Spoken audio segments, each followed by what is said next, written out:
जो पहिरीं फ़कीर मोहम्मद बबर खजाणो ठरो हलाईंदा आहिनि। फ़कीर मोहम्मद खजी वियो, हुन ते FIR थी वई, तॾहिं बि चयो असांखे तव्हां ॿुधायो आहे। असां चइबो असांखां क़ुरानी फ़ैसिलो वठो, हुननि मञियो कोन। वरी हींअर नार्को टैक्स वारा आया, मक़सूद खे खयूं। मक़सूद हुनजो आहे सालो आहे, शाम मुंहिंजो पुटु आहे। हुनखे खणी विया त हिते घर आया। घर केरु हो कोन, अम्मा वेठी हुई, मुंहिंजी भाइटी वेठी हुई। हुननि खे अची हिननि कुटियो, मुंहिंजी भाइटी खे अम्मा खे मनसूब घुटा ॾिना। शामूं गॾो, शामूं वारो भाउ आहे, वॾो आहे, हुन धकया। मनसूब, मक़सूद, फ़कीर मोहम्मद ऐं हुन जूं मायूं ऐं पेतियूं टोड़े पैसा असां ॿनी हींअर विकिरो कई आहे। तक़रीबन 8-10 ॾींहं थिया आहिनि। अरबा फज़ल वटि हुन पैसा असांखे पेमेंट ॾिनी हुआ, उहो पेतियूं टोड़े पैसा 10 लख रुपया हू खणी विया। ऐं तंहिंखां पोइ वरी बि हीउ जेको असांजे लाइ किथां न किथां छॾनि कोन पिया। हर मन त असां कल्ह ई थाणे ते वियासीं, प्रेस क्लब ते वियासीं इरफान खोसे वटि, ऐं थाणे ते NC करायासीं। ऐं पुलिस कल्ह बि जुमो मुख़्तियार चांडियो ई आया त असां हेॾां कोन वेंदासीं सरज़मीन ते, इसे जो हुकम आहे। असांखे उहो मायूं ख़राबु आहिनि, असांखे वीडियो ठाहींदियूं, हीअं कंदियूं। पोइ डपु मां पुलिस वारा हुननि जो अचनि कोन था, सरज़मीन ते कोन था अचनि। धंधो ठरो कढनि पिया, सरेआम कढनि पिया।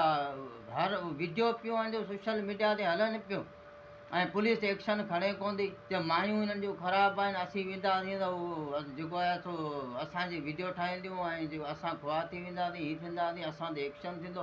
हाणे बाबा असां ते बेगुनाह जेको असां कुटिजूं पिया, असांजा पाणी जा पंप जेके बोर थियल हुआ उहो पाणा पटे उछरे छॾिया आहिनि। असां वटि पाणी पीअण लाइ कोन्हे, असीं मानी पचाए खाऊं, एतिरो असां वटि पाणी कोन्हे। ऐं हीअ जेको आहे त उहो सिफ़ारिशूं पिया कनि, पंहिंजा आहिनि कामरेड आहिनि, हुननि जी सिफ़ारिशूं था कनि। इरफान खोसे खे चयो अथनि त भाउ हीअ जेको आहे सोशल मीडिया ते न हलाइजे। इरफान खोसो साफ़ी थी, ऐं जेको आहे त उहो रिश्वत वठियो, ॾिए कोन थो।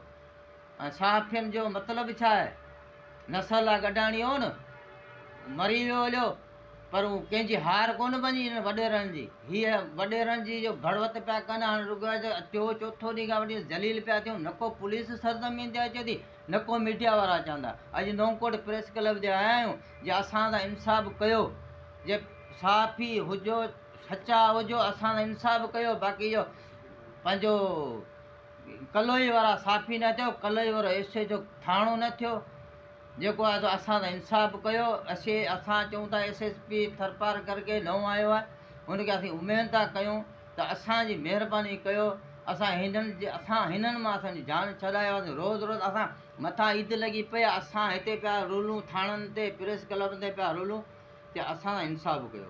अम्मा पोड़ी खे धकया अथनि, घुटा ॾिना अथनि, तॾहिं बि एक्शन ई कोन्हे। जॾहिं मड़ी जी अॼु औरतुनि जी इज़त ते महफ़ूज़ कोन्हे त असां रुलूं पिया, असांजो क़दर ई कोन्हे। कामरेडनि जी हले पई, असांजी का वैल्यू कोन्हे। ग़रीबनि जी दर बदर पिया थियूं। असां चऊं था त असां सां इंसाफ़ु कयो वञे।